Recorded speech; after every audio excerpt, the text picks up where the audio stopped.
بسم الله الرحمن الرحيم. تبارك الذي بيده الملك وهو على كل شيء قدير، الذي خلق الموت والحياة ليبلوكم أيكم أحسن عملا وهو العزيز الغفور، الذي خلق 7 سماوات طباقا ما ترى في خلق الرحمن من تفاوت، فارجع البصر هل ترى من فطور، ثم ارجع البصر كرتين ينقلب إليك البصر خاسئا وهو حسير. ولقد زينا السماء الدنيا بمصابيح وجعلناها رجوما للشياطين وأعتدنا لهم عذاب السعير، وللذين كفروا بربهم عذاب جهنم وبئس المصير.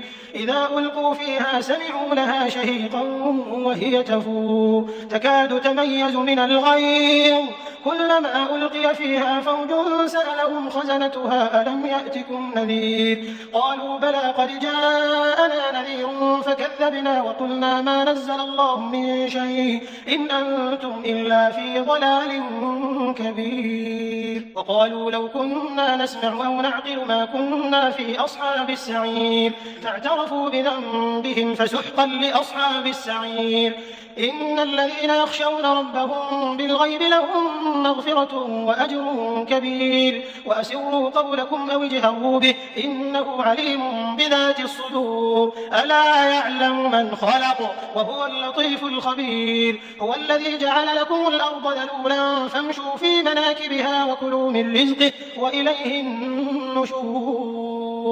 أأمنتم من في السماء أن يخسف بكم الأرض فإذا هي تمور، أم أمنتم من في السماء أن يرسل عليكم حاصبا فستعلمون كيف نذير. ولقد كذب الذين من قبلهم فكيف كان نكير. أولم يروا إلى الطير فوقهم صافات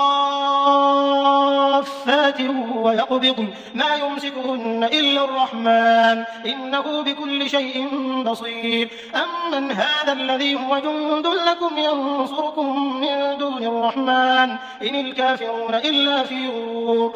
أمن هذا الذي يرزقكم إن أمسك رزقه بل لجوا في عتو ونفور. أفمن يمشي مكبا على وجهه أهدى أم من يمشي سويا على صراط مستقيم.